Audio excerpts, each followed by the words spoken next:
Assalamualaikum warahmatullahi wabarakatuh. Selamat siang semuanya. Anak-anakku kelas 8. Hari ini kita akan membahas materi tentang struktur dan aspek kebahasaan teks iklan. Di pertemuan sebelumnya kalian sudah mempelajari tentang apa itu cerpen, apa itu teks iklan, slogan, poster, cirinya, kemudian juga jenisnya. Nah, untuk hari ini kita akan membahas tentang struktur dan aspek kebahasaan dalam teks iklan. Diharapkan nanti di pertemuan kali ini kamu bisa menguraikan dan menggolongkan struktur dan aspek kebahasaan yang ada pada teks iklan, slogan, poster ya dengan baik. Nah, ini ada satu contoh cerpen, kemudian kita coba analisis untuk struktur pembangunnya, yaitu ini contohnya ini ya, iklannya ya. Nah, di dalam teks iklan itu biasanya ada 3 hal. Yang pertama adalah judul atau nama produk. Ya, misalnya ini ada nama produknya apa di sini, teh pucuk harum. Dan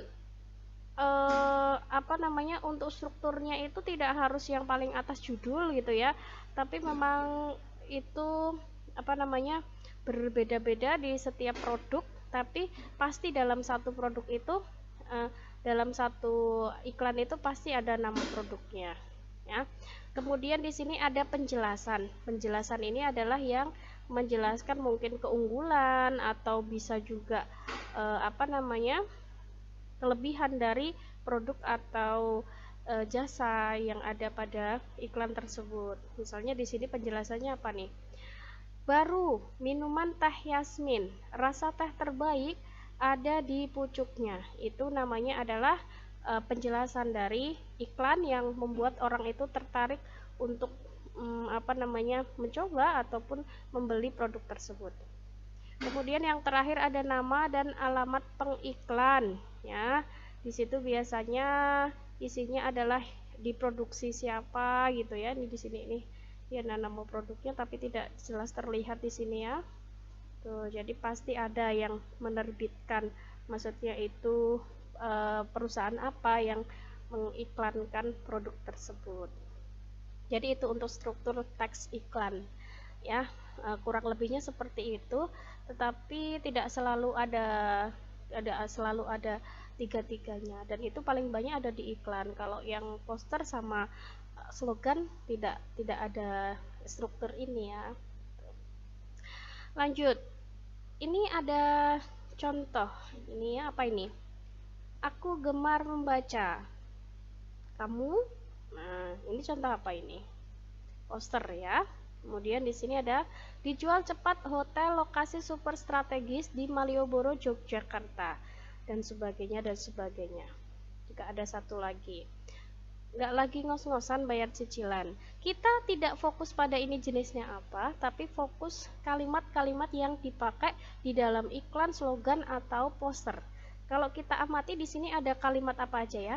Ada aku gemar membaca, dijual cepat, mau cicilan langsung lunas, dan sebagainya. Ternyata ada banyak variasi kalimat yang dipakai di dalam teks iklan. Nah, kita akan breakdown satu-satu apa saja sih yang kalimat-kalimat yang biasa dipakai di dalam teks iklan, slogan dan poster itu gitu ya. Misalnya ini tadi ya.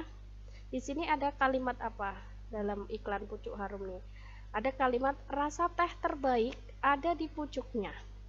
Ini kalau kita analisis kalimatnya, kira-kira menggunakan kalimat apa?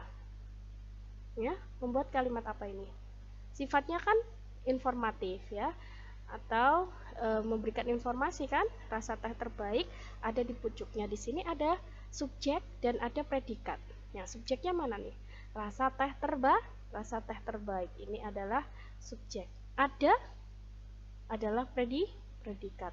Di pucuknya keterangan. Keterangan apa? Keterangan tempat. Nah, ini jenis kalimat apa? Kalimat yang ada subjek dan predikatnya itu adalah kalimat imperatif, yaitu kalimat yang isinya informatif, yang berupa pernyataan yang berfungsi memberikan informasi suatu hal dan ditandai dengan penggunaan subjek di awal kalimat dan ada predikat. Jadi dalam teks iklan ada atau sering menggunakan kalimat deklaratif. Apakah selalu kalimat deklaratif? Tidak, kita coba lagi. Oh ya, kita bahas dulu yang kalimat deklaratif itu apa ya. Kalimat deklaratif adalah kalimat yang menyatakan atau menginformasikan sesuatu, biasanya berpola subjek dan predikat minimal ya, bisa ditambahi objek ataupun keterangan. Kemudian biasanya berintonasi datar atau netral, kemudian tidak membutuhkan jawaban atau timbal balik dari orang lain karena hanya berfungsi untuk menginformasikan. Nah, yang kedua, misalnya di sini ada kalimat apa yang ada di dalam situ? Kalimat yang tersaji, ayo dukung 5 pilar STBM. Stop buang air besar sembarangan. Cuci tangan pakai sabun. Ini kalimat apa ini? Ya, kalimatnya berisi perintah ya, memberikan perintah orang lain untuk melakukan sesuatu. Ini namanya adalah kalimat imperatif atau kalimat perintah, sama ya. Kita akan bahas lebih lanjut kalimat imperatif. Kalimat imperatif itu biasanya susunan kalimatnya inversi. Inversi itu adalah susunan atau kalimat yang polanya terbalik. Kalau di dalam kalimat normal itu susunannya kan gimana? Susunannya pasti diawali dengan subjek atau predikat yang kalimat deklaratif tadi. Tapi kalau imperatif biasanya tidak diawali SP, tapi diawali apa? Diawali predikat dulu baru subjek. Karena yang dalam kalimat imperatif yang dipentingkan adalah kata kerjanya yang harus dilakukan oleh seseorang. Jadi biasanya kalimat imperatif menggunakan kalimat inversi atau pola terbalik, yaitu diawali dengan predikat dulu baru lain-lainnya. Yang kedua, pelaku tindakan tidak diketahui. Cuci tangan dengan sabun. Siapa yang menyuruh?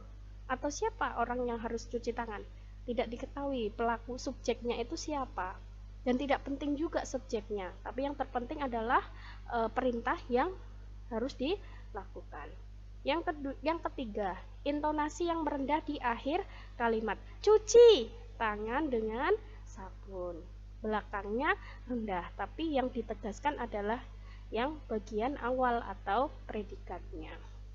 Kemudian, adanya partikel penegas, penghalus, dan ajakan berupa harapan, larangan, atau permintaan.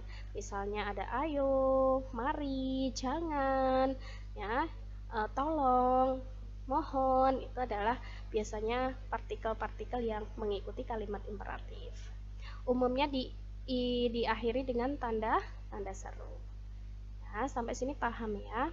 Nah, selanjutnya ada iklan lagi nih ya, butuh uang ya.